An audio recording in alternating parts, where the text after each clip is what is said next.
선조실록 88권 선조 30년 5월 12일 이민 네 번째 기사 검열 이 지왕이 아뢰었다.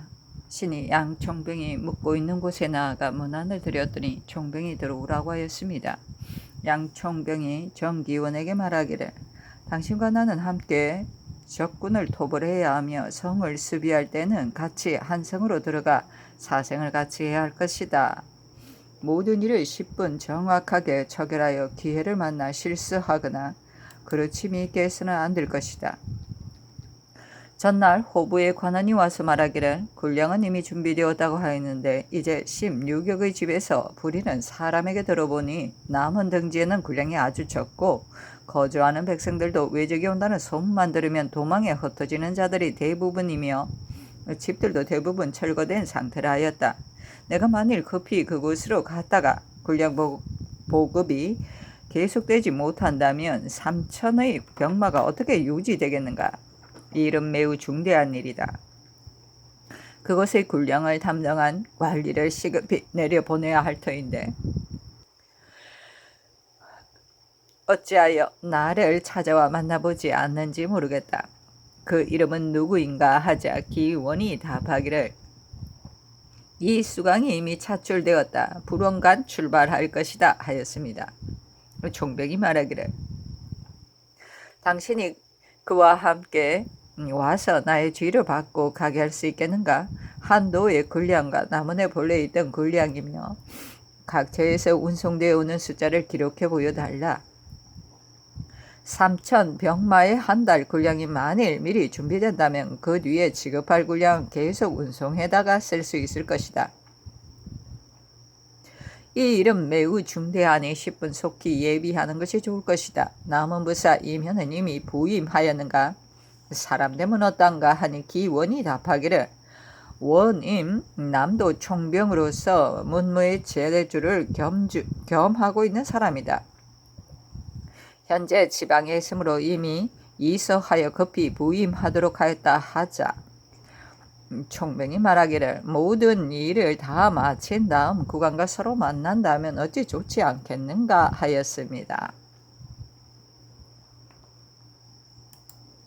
선조실록 88권 선조 30년 5월 12일 이민 다섯 번째 기사 1597년 명만력 25년 비변사가 아뢰기를 성곽을 세우고 요새를 장악하는 일에 대하여 병부가 제주하여 성지를 받아 이자한 성지에도 배신들이 각기 앞을 다투 일을 힘써서 기한 내에 일을 마치도록 하라고 신신당부하였습니다. 우리나라에 기대하는 바가 이와 같이 매우 간절하니 감격스럽고 황괴하기 그지없습니다. 대체로 도성이란 여러 지방의 근본인데 전국에서 관심을 기울이고 있는 것도 평양과 도성입니다. 지난 날에는 인심도 안정되지 못했었고 적군이 당장 들이닥칠 것이라고 생각하였던 까닭에 비록 도성을 수축해야 한다는 의견이 나왔으나 힘껏 의행할 수가 없었습니다. 그런데 지금은 사세가 전과는 크게 다릅니다.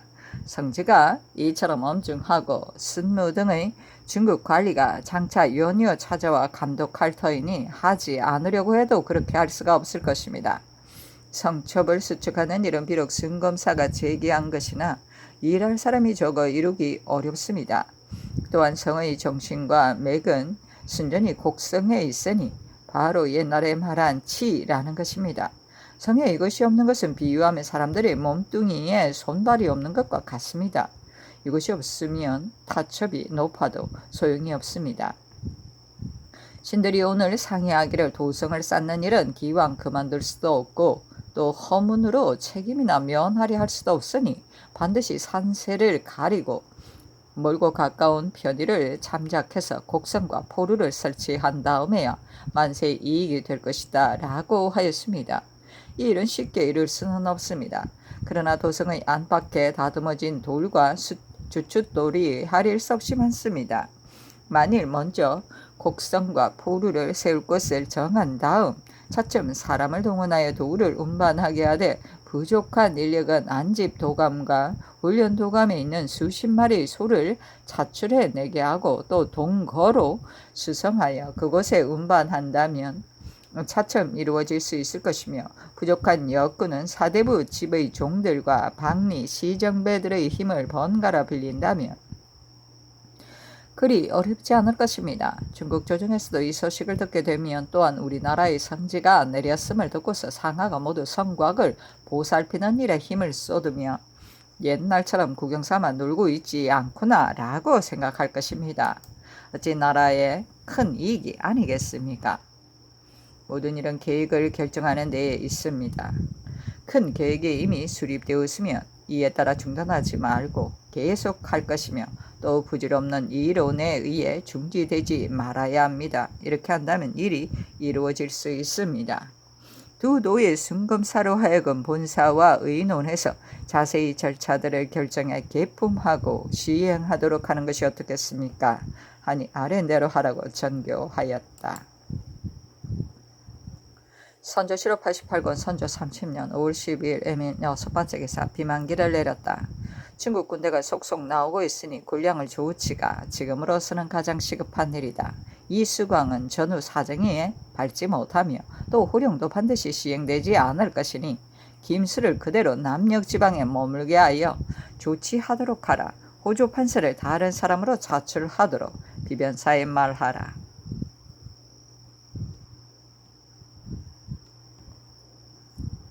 선조실록 88권 선조 30년 5월 12일 애민 7번째 기사 도원수 권율이 치게 하기를 지난 4월 28일에 무승지가 성첩한 유지에 지금 권경우가 올린 글을 보니 적군의 형세에 대하여 말한 조항이 있는 바 이는 사람을 가르치는 말이다. 지금 경우가 아래인 적군의 형세가 외롭고 약하다는 말은 참으로 그 실상을 과연 알고 사는 말인지 모르겠고 적군 중에 졸병들이 배반하고 있는데 왜군을 증언하기 어려운 형세란 말도 어찌 다 믿을 수 있겠는가. 경은 다시 여러 장수들을 거듭 단속하여 적세가 강하다거나 약하다는 말에 기뻐하거나 두려워하지 말고 더욱 전수에 대비를 함으로써 기필코 복수하여 치욕을 싣도록 도모하라 하신 내용이 있었습니다. 이제 5월 7일에 신이 남원에 도착하 이 유지를 삼가 받았습니다. 신은 권경우가 어떤 소식을 들었기에 이와 같이 서게 했는지 모르겠습니다. 적군의 영세가 그처럼 고단하고 약한데도 신이 능히 없애지 못하고 있으니 황공함을 누르지 못하겠습니다. 대제합니다 하였는데 비변사에 개하하였다. 선조실록 88권 선조 30년 5월 12일 애민 8번째 기사 도 제차사 이 원익이 치게 하기를 지금 5월 4일에 울산 군수가 치보한 내용에 수로의 연포 후망 군관 박암손이 외서 3통을 가지고 와서 말하기를 오늘 4시에 왜군 중에서 배 한 척이 서생포로부터 연포 해구를 향해 오기에 가서 물었더니 외인 10명이 외서 3통을 가지고 와서 말하기를 송은 대사는 오지 않고 있으며 조선 사람들이 외인을 살상하거나 생포하고 있기 때문에 이 편지를 가지고 왔다 하였다 하기에 치부한다 하였습니다. 장계인이 이 일에 산역한 외놈 10명을 불러들여 죽였다는 것은 빈말인데 외서에 대한 회답을 어떻게 하여야 하겠습니까? 외서 3통과 장계인의 회답 초본을 올립니다. 비변사가 지난번 청적의 진중에서 외인들이 연이어 뛰쳐 나오고 있으니 혹은 병사의 진중에 머물러 있게 하고 혹은 내지로 나누어 보내도록 처치하라고 병사 성윤문에게 여러 차례 첩보했었는데 필시 이런 일 때문에 이나에 편지를 보내왔던 것으로 부질없이 생각됩니다. 하였는데 비변사에 개하하였다. 비변사가 회개하기를 적세의 성세와 적군의 군량이 충분한가 부족한가의 여부는 투항하여 오는 자들이 있느냐 없느냐로 알 수 있습니다. 만일 적세가 매우 성하고 적이 군량이 넉넉하면 적들은 온갖 방법으로 유인하여 나오지도 않습니다. 대체로 청정이 서생포에 온 것도 벌써 많은 시일이 지났습니다. 그런데 유정이 왕래한 이후로는 정탐한 일도 더욱 알아내기 어려워져 계책을 세워 대응하는 일이 매우 소홀해졌습니다. 편리한 대로 유인하여 그들의 형세를 살피되 그들이 뛰쳐나온 뒤에 바로 처치할 것 같으면 반드시 적들에게 누설될 염려가 있으니 혹은 중국 장수에게 보내어 처치하게 하고 그 중에서도 성품이 온순해서 부릴 만한 자가 있거든 진중에 두고 우선 그들의 소행을 살피는 것이 무방하겠습니다. 이렇게 행위하는 것이 어떻겠습니까? 하니 아랜대로 하라고 윤허하였다.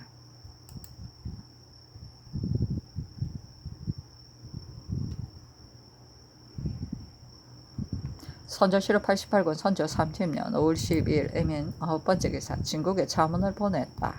조선국 배신 병조판서 이항복은 삼가 품합니다.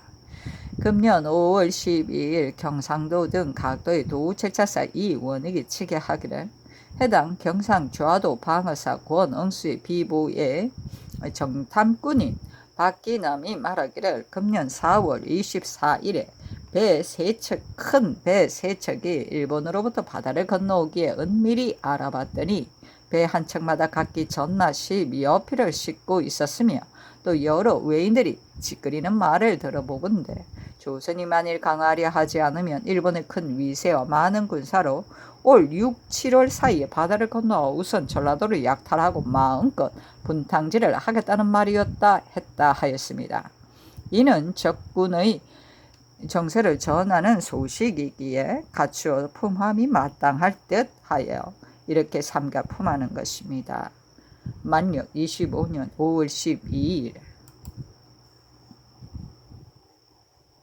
선조실록 88권 선조 30년 5월 13일 개묘 첫번째 기사 상이 남별궁에 행행하여 양총병을 접견하였다.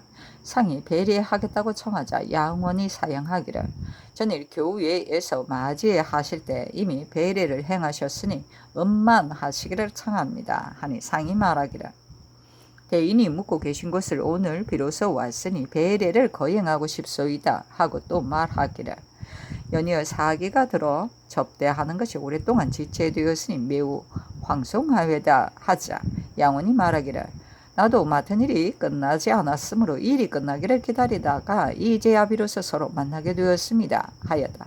이어 다례를 행하였다. 상이 말하기를 대인의 호령이 엄숙하여 조금도 폐를 끼치지 않으니 참으로 감사하외다. 단 우리나라가 잠패되어 대접하는 일들이 마음대로 되지 못하니 더욱 부끄럽습니다. 하자 양원이 말하기를 인마가 귀방을 소유스럽게 할까 염려스럽습니다 하고 이어 말하기를 저는 이와 같이 큰 집에 묵으면서 왕이 보내주신 사신의 접대를 받는데 국왕께서는 여염에 묵고 계시니 매우 미안스럽습니다. 하니 상이 말하기를 말씀을 드리니 매우 감격스럽소이다 하였다. 양원이 말하기를 오랫동안 민간인 사이에 머무시려는 것은 불편할 것입니다. 만일 옛 궁궐터에 몇 청의 집을 엮어 거처하신다면 인신도 반드시 안정될 것입니다. 국왕께서는 이런 의견을 가지고 계십니까? 하니 상이 말하기를 만일 토목의 일을 일으키려면 먼저 사당을 세워야 할 것인데 백성들의 힘이 고갈되어 역사를 시작할 수 없소이다 하였다. 양원이 말하기를 호남의 병마를 조사해 보았더니 그 수가 1,500명이었는데 모두가 유명무실할 뿐이었습니다. 성윤문이 거느리고 있는 군사는 이 일이 만일 급해지면 서로 모여 협력해 방어할 수 있습니까? 오유격이 오면 협력해 방비할 일이 있습니까? 하니 상이 이 항복을 불러 묻기를 전라도의 군사 1,500명은 누가 거느리고 있는가? 또 현재 남아있는 수가 이 정도뿐인가? 하자 아뢰기를 이는 이 복남이 거느린 숫자로서 군사로서 숫자도 이에 불과합니다 하였다. 상이 양원에게 말하기를 오총병은 조령을 지키고 우리나라의 여러 장수들은 좌도와 우도에 나누어 주둔하여 담당한 지역들을 방어해야 할 것이다. 또 호남이 시끄러워지면 영남도 걱정이 없을 것이라고 생각할 수 없소이다. 그러니 저쪽을 버려두고 이쪽에 모여 있을 수도 없소이다. 충청도에도 여러 장수들이 있으니 대인의 분부를 받아 협력할 수 있을 것이 왜다 하자 양원이 말하기를 그렇다면 좋은 일입니다. 또 여러 장수들은 누가 지휘할 수 있습니까? 하니 상이 말하기를 원수가 있소이다 하였다. 양원이 말하기를 그렇다면 전에 국왕께서 이미 하유하셨으니 더욱 잘된 일입니다. 또 한산도의 수군은 겨우 1만 명인데 전쟁터에 나온 지 오래되어 쓸만한 군사는 겨우 5천이라고 합니다. 적군이 만일 수로를 택하여 한편으로는 한강을 따라 곧바로 들어오고 한편으로는 임진강을 따라 곧바로 들어온다면 이는 매우 염려스럽습니다. 이렇게 되면 어쩌시렵니까? 하니 상이 말하기를 적도가 지난날 주사에게 꺾이고서는 한동안 기회를 노리며 바다와 육지로 함께 진격할 계획을 세우고 있어 우리나라에서도 이 점을 염려하고 있소이다. 수병을 주청하여 협력해서 방비하게 했으면 하외다. 대인께서 만일 다시 자청해 주신다면 매우 다행이겠소이다. 군사들도 바닷길을 통해 나오게 되면 군량의 운송도 매우 편리할 것이외다 하자 양원이 말하기를 수병이 이처럼 기묘한 까닭에 선 군문이 이미 군사 10,000여 명을 선발해 두고 있습니다. 또 한산도의 사졸은 전쟁터에 나온 지가 이미 오래이고 반드시 극도로 피폐해 있을 것입니다. 더더욱 거듭 단속시켜 힘껏 지키게 해야 좋을 것입니다. 내가 남원을 지키고 있고 오총병이 조령을 지키면 적군을 막아낼 수 있으니 국왕께서는 마음을 놓으십시오. 또 옛사람의 말에 두 사람이 마음을 함께하면 그 날카로운 쇠를 자른다 하였습니다. 귀방의 장수와 사졸이 합심해서 일을 한다면 저 조그마한 무리들을 섬멸하는 것이야 무엇이 어렵겠습니까? 또 내가 여기에 도착해서 귀국의 사정을 살폈더니 항상 군기를 누설하여 저들에게 알려주고 있습니다. 이런 당연히 엄하게 금지시켜야 할 것입니다. 중국은 귀국 때문에 남북의 제백이 이미 바닥나 백성들이 피폐해 있습니다. 그러면서도 또 국왕의 정성 때문에 끝까지 구제해 주려고 하는 것입니다.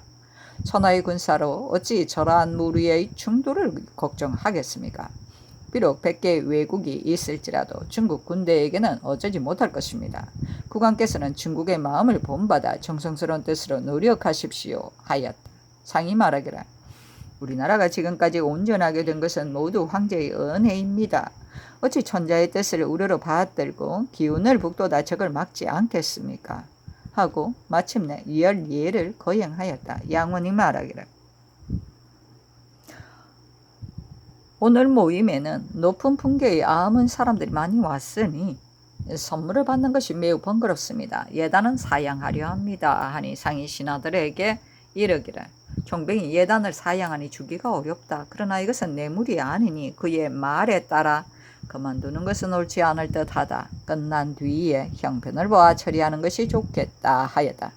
양원이 여러 번 술을 그만하자고 청하자 상이 상석으로 오를 것을 청하여 조용히 얘기를 나누었다. 상이 말하기를 대인께서 평양성을 맨 먼저 오르신 공훈을 갚을 길을 몰라 겨우 사당만을 세웠소이다만 어찌 언덕에 보답이 되겠소이까? 지금 다시 찾아주시었으나 우리의 밀력이 당진되어 일마다 태만스럽고 마음에 맞게 할 일이 없으니 황송한 마음 금할 수가 없소이다 하자 양원이 말하기를 내가 지난날 맨 먼저 평양성에 올랐고 또 이 제독을 벽제에서 구원하였으니 적군과 만나는 것이 조금도 두려울 것이 없습니다. 이토록 바쁜 농번기를 만나 백성들의 힘으로 성을 쌓는 것이 잘못임을 모르지는 않으나 다만 부득이해서 그럴 따름입니다. 하니 상이 말하기를 대인의 생각이 지당하외다. 우리나라인들 어찌 모르겠소이까 하였다. 양원이 말하기를 내가 대동하고 있는 여관들은 나를 시종하여 오랫동안 고생하였으니 그에게 벼슬을 제수하여 그의 마음을 위로하도록 해주십시오 하니 상이 말하기를 이는 그의 직분상 해야 할 일이니 무슨 상을 내릴 것이 있겠소이까? 그러나 대인께서 말씀이 계시니 그대로 따르겠소이다 하였다. 끝날 무렵에 상이 배례를 하겠다고 청하자 양원이 말하기를 감당하지 못하겠습니다 하고 업을 하고서 파하였다. 미시의 행궁으로 돌아왔다. 선조 7호 88권 선조 30년 5월 13일 개묘 두 번째 기사. 지평 나급과 헌납 최천건이 와서 전에 아랜 황정욱의 일을 아뢰니 답하였다. 군신이니 전리에 돌아가 죽게 하는 것이 옳다. 또다시 논의한다면 지나치고 소요스러운 것이 아니겠는가. 윤호하지 않는다. 선조실록 88권 선조 30년 5월 13일 개묘 세 번째 기사. 지평 나급이 와서 아뢰기를 이처럼 위급한 시기에 신분이 제신의 대열에 있으면서 편한 대로 지방에 머물고 있음은 나라에 몸을 바치려는 마음이 없기 때문입니다.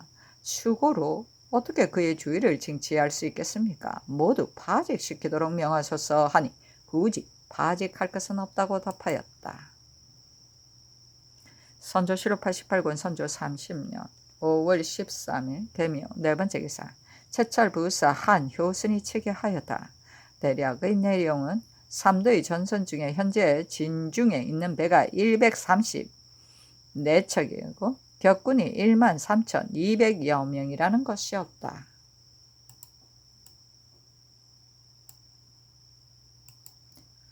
선조실록 88권 선조 30년 5월 14일 갑진 첫 번째 기사. 지평 나급이 피염하여 아뢰기라. 신이 지난해 6월 군기시 정으로 있다가 8월에 채직되었습니다. 그 사이에 만들어진 활들의 대부분 조악한 실수가 있었으니 신도 해당됩니다. 그 당시 동료들은 일시에 모두 파직되었으니 중요한 언관의 직임에 하루도 모른 채 하고 앉아 있을 수 없습니다. 신을 파직시키소서 하니 사직하지 말라고 답하였다. 물러가 물론을 기다렸다.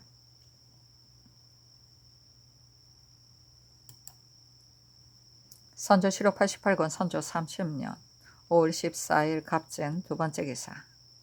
지평 이함과 헌납 최천건이 와서 전에 아랜 황정욱의 일을 아뢰니 소요스럽게 하지 말라고 답하였다.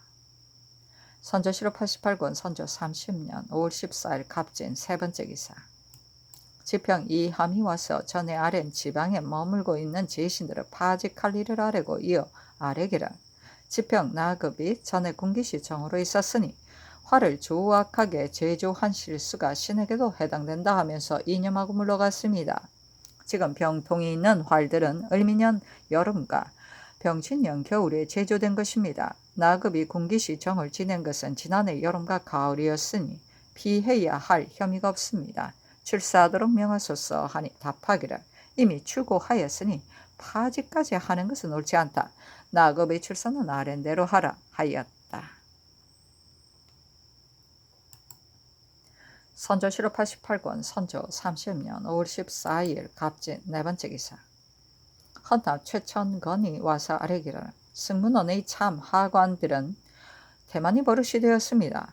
이들을 단속할 책임 모두 판교에게 있는데도 판교 윤현은 몸에 중병이 있어 오랫동안 직책을 살피지 못하고 있습니다. 채직하도록 명하소서. 태복시의 관리는 옛날에 복신이라 이끌었던 자리이니 그 책임이 대단히 중하여 가리지 않을 수 없습니다. 사복시의 정인 신숙은 일 처리가 뒤죽박죽이고 주부 이현은 인물이 용렬하니 함께 채직하도록 명하소서. 제주판관 민열도는 본시 범란스런 사람으로 알려져 있습니다. 지난날 부임하는 곳마다 일을 망쳤으니 채직하도록 명하소서. 제주는 바다 밖의 외로운 섬으로 조정과 격언하여 민생의 억울함을 상문할 길이 없습니다. 그러니 매양 무인의 손에 맡겨 무너지도록 방임하여서는 안 될 것입니다. 대시에 드나드는 문관을 각별히 뽑아 보내어 한편으로는 섬 전체를 진압하고 한편으로는 백성들의 마음을 위로하여 기쁘게 해야 할 것입니다. 강진현감 임봉상은 부임한 이후로 전혀 직무를 살피지 않아 한 고을 백성들의 운명이 간리들의 손에 맡겨져 있어 온 고을의 원망이 갈수록 더욱 심각합니다. 파직을 명하고 각별히 가려 뽑아 보내소서 하니 아랜대로 하라고 답하였다. 선조실록 88권 선조 30년 5월 14일 갑진 다섯 번째 기사. 비만기로 전교하였다. 병서에 병기가 정하지 못하면 사조를 적군에게 그대로 주는 것이다 하였다. 우리나라의 병기는 활과 화살이 있을 뿐인데 지금 무고의 활이 그 지경이라 하니 정하게 만들기는 고사하고 다만 조악하게 만들어 책임만 메우려 하고 있기 때문에 그런 것이다. 이러한 병기로 적군을 토벌하겠으며 성곽을 지키겠는가? 우리나라의 일들은 이와 같지 않은 것이 없다. 제조는 무엇을 살폈단 말인가? 한탄스럽다. 선조 7호 88권 선조 30년